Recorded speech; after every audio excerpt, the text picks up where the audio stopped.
Assalomu alaykum. Bugun oshqozon yarasi, peptik yara haqida gaplashamiz. Oshqozon yarasi oshqozon va 12 barmoq ichakda shilliq qavatda hosil bo'ladigan ochiq yaralar hisoblanadi.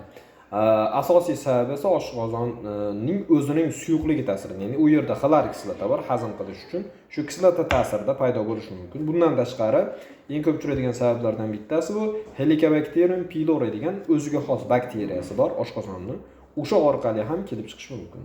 Bundan tashqari qattiq stress, noto'g'ri ovqatlanish va aspirin kabi dorilarni uzoq vaqt davomida ichish natijasida ham oshqozon yaralanishi, rivojlanishiga olib kelishi mumkin.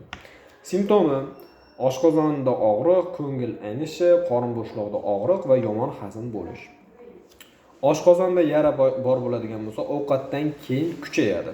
Agar 12 barmoqgacha bo'ladigan, 12 barmoq ichakda yara bo'ladigan bo'lsa, ovqatdan keyin og'riq qoladi. Mana shu ikkalasi farqi. Og'ir holatlarda esa oshqozon yarasi qon ketishiga olib kelishi mumkin. Bu holatda qusish, qonli qusish yoki axlatning qora holatda kelishi ko'rinishi mumkin. Yarani vaqtida davolanmasa, o'sha yara teshilishi va oshqozondagi bir mahsulotlar qorin bo'shlig'iga tushib, peritonit rivojlanishi va bu infeksiyaning butun tanada qorin bo'shlig'ida tarqalishiga olib kelishi mumkin. Bu juda og'ir holat hisoblanadi. Davolash esa oshqozon yarasini davolash ko'pincha antibiotiklar, proton pompa ingibitorlari va antatsidlar ishlatilib davolanadi.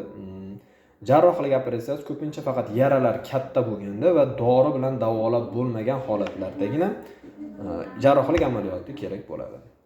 Ismim Shukurjon, xirurgman. Har kuni biror kasal haqida ozgina gaplashamiz. Rahmat.